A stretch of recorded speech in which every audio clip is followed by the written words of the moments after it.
kita bisa berkumpul di tempat yang kita buat dimuliakan ini.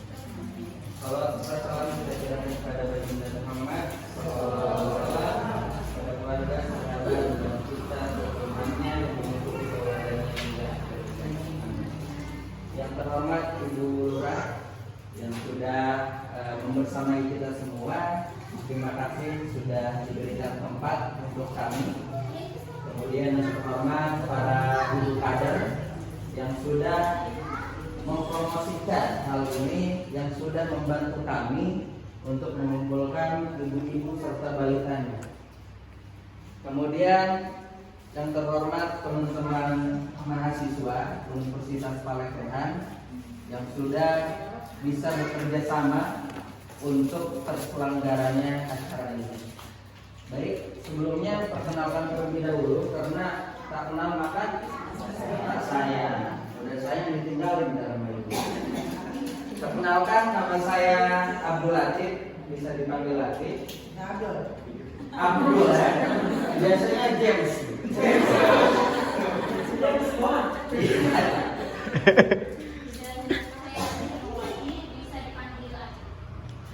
Kita berjumlah 12 orang yang akan praktek lapangan, biasanya disebutnya oleh kampus lain. Praktek lapangan selama 2 hari, Senin dan Selasa. Maka dari itu diharapkannya ibu-ibu yang hadir di hari sekarang bisa juga hadir di esok hari nantinya. Kita memakan waktu tidak cukup. Kita bagikan dulu.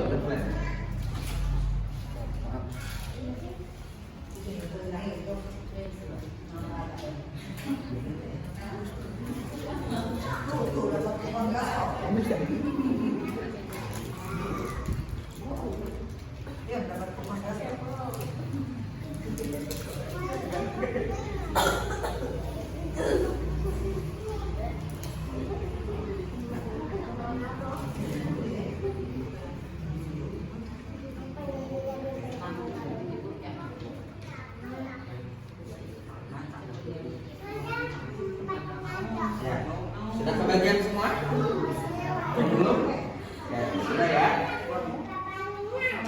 Oke, bisa kita mulai. Kali ini kita akan penyuluhan kesehatan terkait gizi buruk atau bahasa medisnya itu stunting, ibu-ibu. Kalau ibu-ibu mendengar kata stunting, itu bahasa medis dari gizi buruk.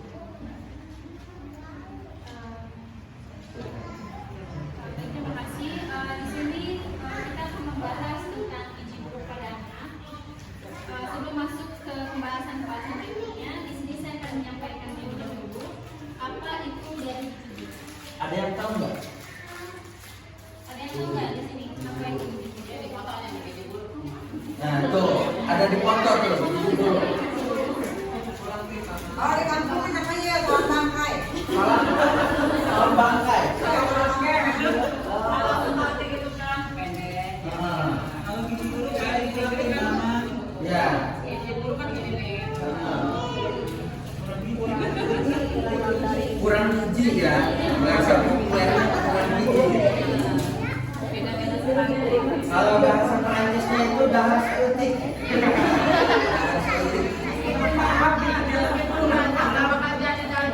Iya, betul.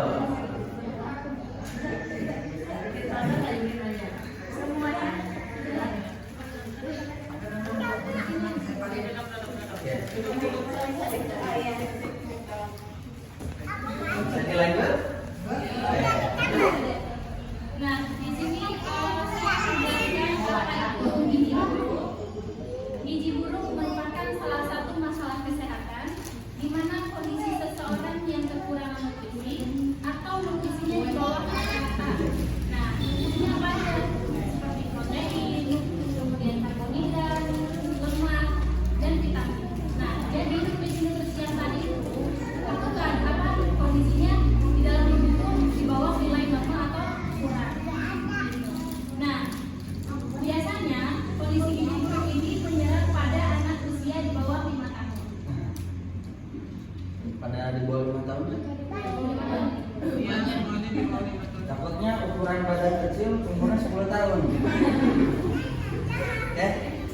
Kemudian yang kedua itu ada penyebab gizi buruk. Ada yang tahu penyebabnya apa? Nah, ada yang tahu? Ada dua penyebab gizi buruk. Pertama, penyebab secara langsung, yaitu konsumsi makanan anak.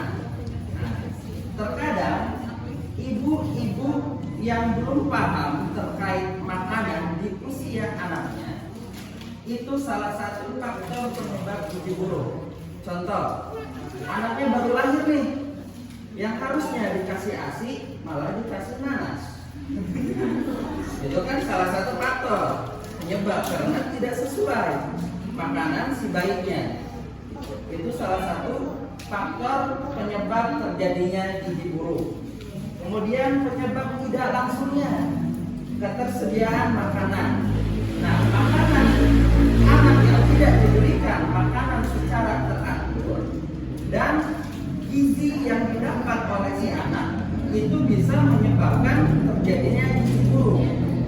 Ya, jadi umur anak selama 2 tahun itu kan diberikan ASI, kemudian yang lembut-lembut, pisang biasanya kan kalau ibu-ibu di sini tuh, kemudian bubur sumsum yang seperti itu.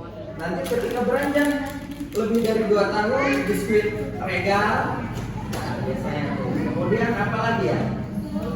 Sun, nah yang kayak gitu. Maka dari itulah tolong diterapkan oleh ibu-ibu ketika anaknya baru lahir nanti. Atau yang mau ada yang punya anak lagi? Ada. Atau udah pusing anaknya terlalu banyak? Nah, ya, lagi proses. Iya. Harus tinggal ibu katanya. Asik. Berarti kenceng ya Bu ya?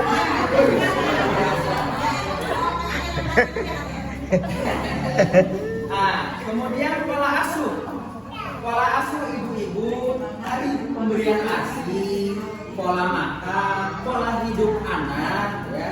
Nah, makanya di sini adanya sanitasi. Apa itu sanitasi? Sanitasi itu pola hidup bersih. Pola hidup bersih terhadap anak maupun si ibu, ya. Masa anaknya udah lahir nih, kemudian seminggu nggak dimandiin, nggak dielak, itu kan pola hidup tidak bersih nantinya terhadap anak maupun si ibunya. Itu harus dicegah mulai dari bayinya lahir sama si ibunya ketika hamil. Nah, kemudian faktor pendidikan, pengetahuan dan keterampilan. Faktor pendidikan dan pengetahuan. Ibu-ibu sekarang diberikan edukasi nih oleh kami selaku mahasiswa yang terjun langsung dan memumpuni akan materi yang kita sampaikan pada pagi hari ini terkait gizi buruk. Itu faktor-faktor penyebab terjadinya gizi buruk. Pertama, makanan, kedua, pola asuh, ketiga, hidup bersih, ya. Keempat, pengetahuan ibu-ibu terhadap anaknya untuk mencegah faktor penyebabnya gizi buruk. Ya, ya. Kemudian di sini ada faktor resiko juga yang sering ditemukan pada bayi berusia di bawah 6 bulan. Nah, yang pertama itu biasanya karena bayi berat kali rendah atau kebeler, yang mana berat bayinya itu lahirnya di bawah 6. Nah, di sini pada normal kan? Ayo, ada yang lupa ibunya? Normal ya, di atas 2.500. Biasanya penyebab kebeler itu yang pertama karena bayi lahir sebelum waktunya. Prematur. Kemudian bayi lahir cukup umur tetapi kecil untuk umur kehamilannya. Jadi waktunya sudah benar 30 minggu, tapi anaknya itu tidak sesuai dengan semestinya lahir karena nutrisi pada saat hamilnya itu tidak terpenuhi. Dan itu juga berpengaruh pada anak. Oke, yang kedua kemudian karena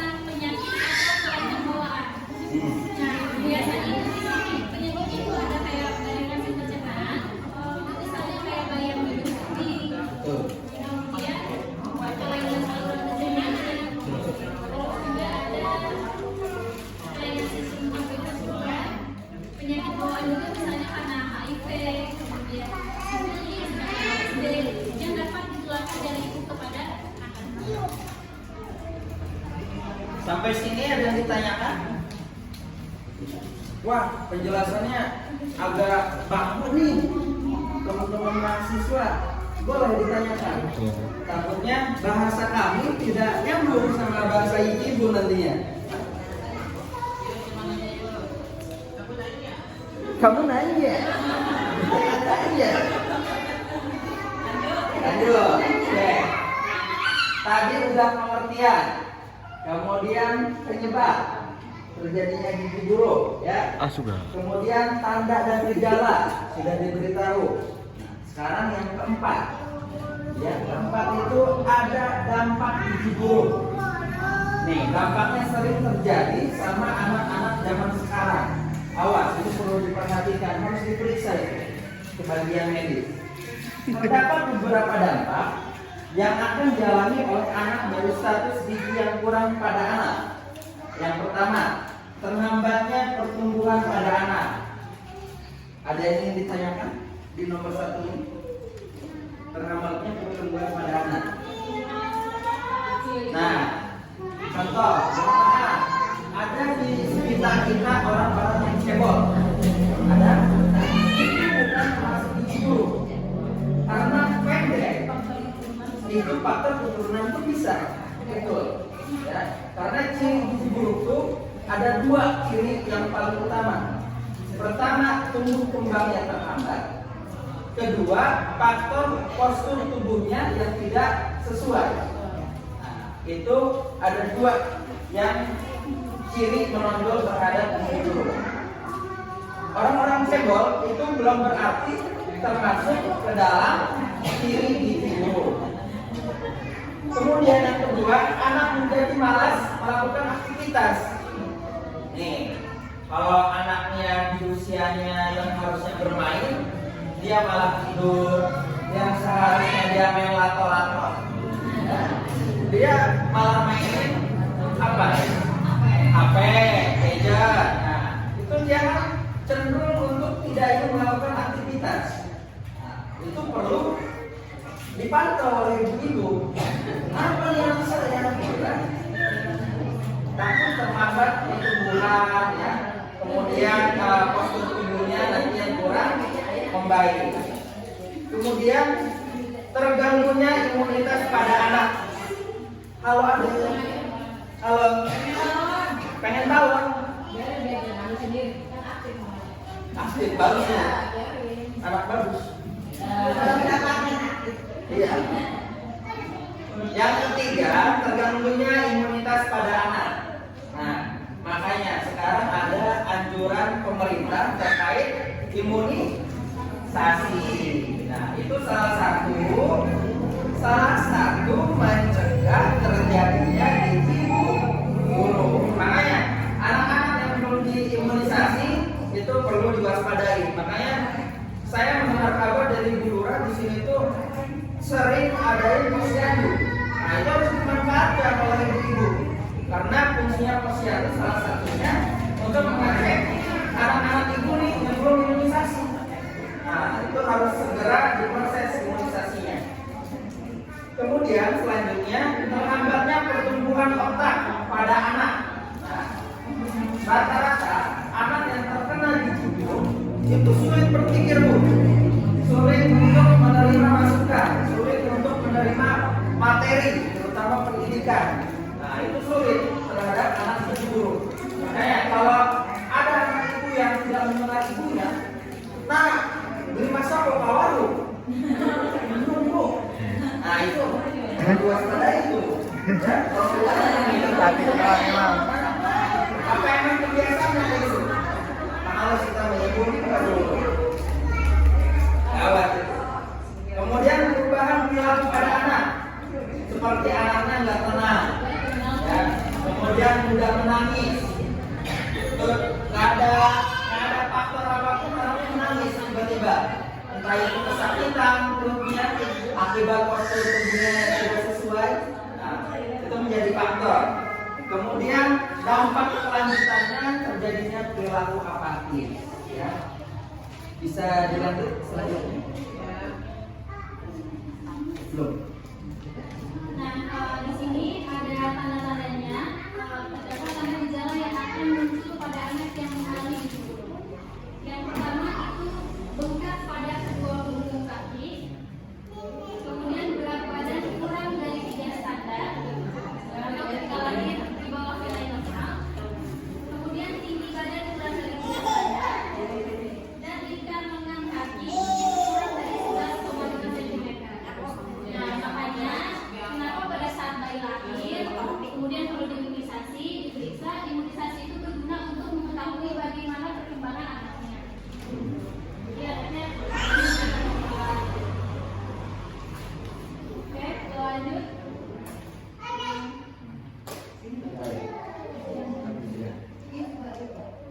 terakhir.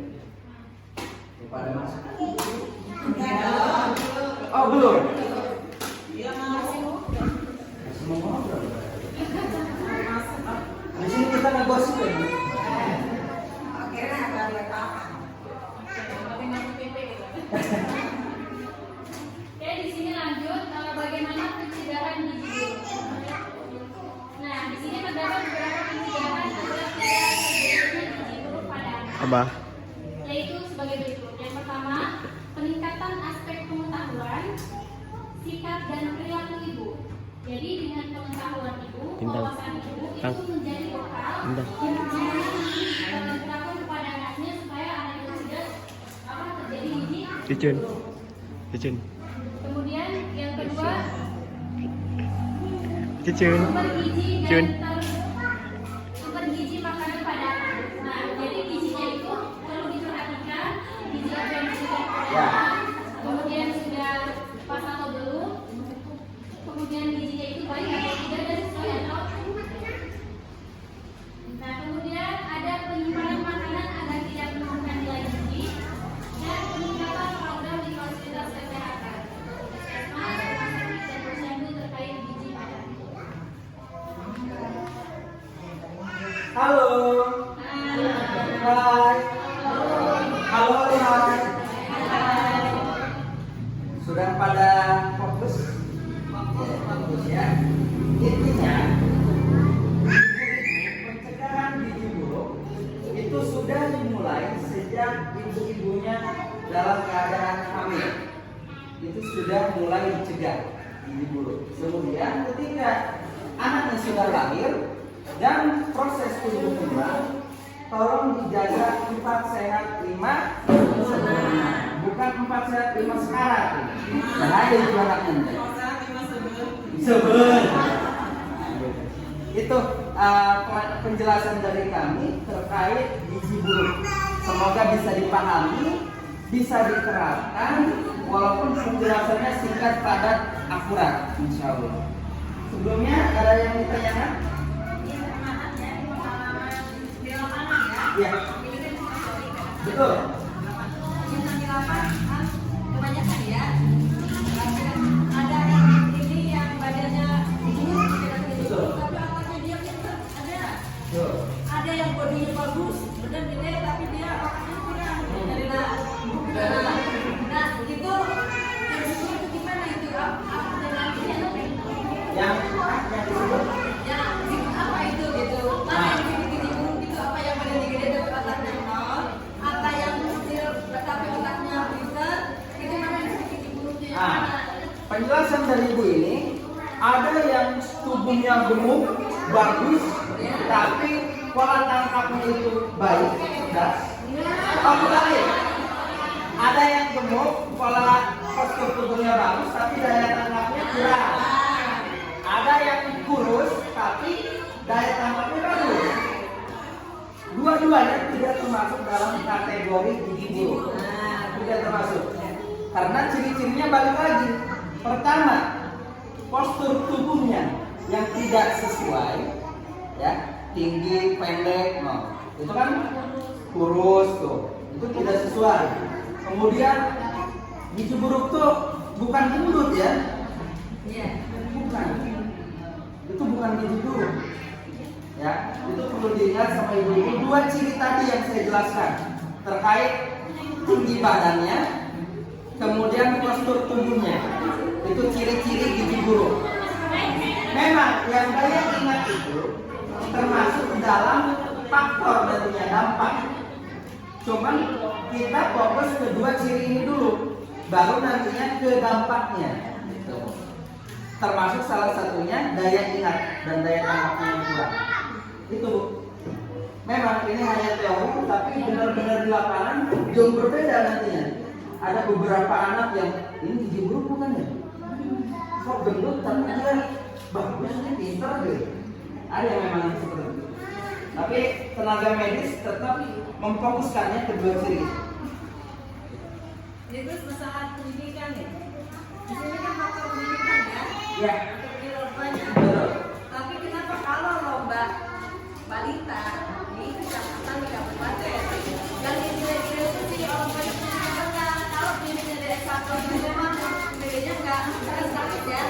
nilainya kalau dilihat orang tuanya SD, nilai anaknya bagus mau menulis syarat, itu nilai 100. Nah, terus yang pendidikannya yang di mana? Jadi, Yang nilai itu sama diri ya. ya. Kalau pendidikan orang tuanya yang beda, SD, misalnya, Itu kecil. nilainya ada. Oh, bagus. Karena kalau pendidikan dia itu tapi anak merawat anaknya benar. Nah, tapi anaknya kurang bagus. Yang dinilai pendidikan yang benar itu yang gimana? Nah, ini pertanyaan yang luar biasa. Pendidikan orang tua tidak menjamin kebahagiaan anak dan pola asuh anak yang baik. Mau dia sarjana, S2, S3, STLM, tidak menjamin itu, Bu. Ya, pola asuh anak. Terkadang orang tuanya yang S1, S2, bahkan S3 itu sibuk dalam pekerjaannya sampai anaknya terbengkalai. Entah itu pola asuh makannya, mandinya, kebersihannya. Ibu-ibu yang seperti itu terkadang kalah sama ibu yang lulusan SD, bahkan yang tidak sekolah sama sekali, karena waktunya full dengan anaknya. Mandinya bareng sama anaknya disuapin makannya. Jadi ibu itu madrasah pertama bagi anaknya, ya kan? Sebetulnya kan seperti itu. Itu jadi patut pendidikan yang S1, S2 maupun SD itu tidak menjamin pola asuh, pola anak, ya, itu tidak menjamin pola asuh dan pola anak yang sangat baik. Jadi pendidikan seperti apa sih? Pendidikan yang bisa memahami dan mengetahui keberadaan, kemampuan, ya, keaktifan anak itu sendiri. Itulah ibu-ibu yang bisa membersamai anaknya. Itu pendidikan yang bagus sebetulnya. Ini khusus terhadap pengasuhan terhadap anak. Di sisi lain belum termasuk. Berarti tidak dipakai mestinya sih kamu pendidikan yang SSS itu Betul. yang pendidikan rendah tuh malah yang dangkal. Nah. Tapi kenapa dalam teori si orang tua yang pendidikan tinggi biar anaknya bagus. Makanya kalau kita praktek salah tidak plok gitu. Nah, maka dari itu ibu-ibu sekarang kan sudah diberikan pengetahuannya oleh kami. Tinggal ibu-ibu mempraktekannya. Jangan sampai sudah ada materi, sudah ada pengetahuan, sudah diberikan pendidikan oleh kami yang paham akan terhadap anaknya, tapi ibu-ibu semua tidak mempraktekannya. Nah, itu salah. Maka dari itu, walaupun ibu lulusan SD, SMP, bahkan kuliah sekolah, kalau ibu menerapkan hal tersebut, ibu sangat baik pendidikannya terhadap anak. Ya. Coba biar ibu tahu yang kita perbedaannya stunting sama gizi buruk. Perbedaan stunting dan gizi buruk. Stunting yang biasa di posyandu diterapkan terhadap pengetahuan stunting. Stunting itu tidak beda jauh sebetulnya dengan gizi buruk. Karena kalau kita melihat penjelasannya di Google atau menanya terhadap tenaga medis atau menanyakan terhadap dosen yang di bidang ilmu kesehatan, itu tidak beda jauh, mirip. Tapi terkadang stunting itu penjelasannya hanya di postur tubuh tinggi dan pendeknya. Biasanya orang cebol beranggapan itu stunting. Terkadang itu penjelasannya hanya sekilas itu. Dan kemudian gizi buruk. Gizi buruk ini hampir sama dengan stunting. Makanya terkadang tenaga medis menyamaratai karena hampir sama ciri-cirinya pun. Postur ibunya, kemudian tinggi badannya. Makanya perbedaan stunting dan gizi buruk apa? Itu hampir mirip, Bu. Berbarengan dia, seiring. Dan tenaga medis itu menyamaratakan hal itu. Makanya bahasa populer di tenaga medis itu namanya stunting. Gitu. Dan gizi buruk pun hampir sama. Cuma stunting itu lebih ke tinggi sama rendahnya badan. Orang tuanya kan gede-gede ya. Ya. Anaknya Ada pengaruh genetik juga sebetulnya di keluarga. Untuk bawa.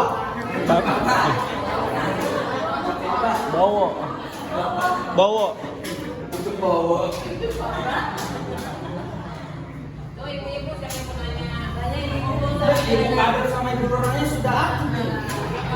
Ibu-ibu yang mempunyai Masalah anak pribadinya itu, Kak, kalau stunting itu ada mbaknya nggak? Ada ada nggak? Mudah-mudahan di dokter. Kan kalau ibu bisa memperbaiki gizi, kalau stunting makan minum. hampir 98% stunting itu tidak bisa disembuhkan. Karena itu faktor tinggi badannya tubuh. Mungkin olahraga bisa. Olahraga bisa. Sedikit-sedikit gitu Betul. ya, 1 Makanya 98% stunting itu tidak bisa disembuhkan. 2%-nya ketidakmungkinan. Ditarikkan aja. Bisa jadi pengaruh genetik orang tua. Orang tuanya tingginya 150 nih, mentok. Anaknya bisa jadi tidak lain dari 150. Tinggi badan si anaknya. Itu bisa juga pengaruh genetik. Kadang-kadang makronutriennya banyak. Betul. Makanya dari sejak hamil si ibu itu pola nutrisinya harus dijaga oleh suaminya. Iya, pencegahannya apa? Pencegahannya apa? Jangan makan sebelah.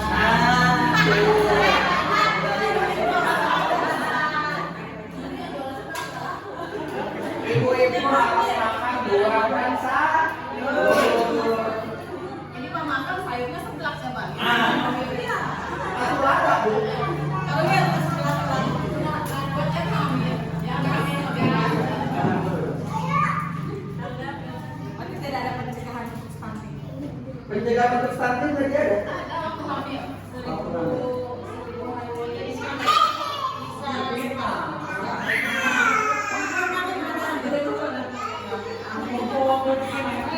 Ibu yang ini di mana? Ada pertanyaan? Melihat anaknya tumbuh kembangnya sangat baik. Gimana? Ada kendala sama anaknya? Pengen gadang aja. Bagus bu, aku. Tapi anaknya nggak minta lato-lato. Ini apa kan minta pencegahan supaya anak mau minta jajan terus? Ada obatnya tuh. Obatnya sih nyari duit orang dia bu.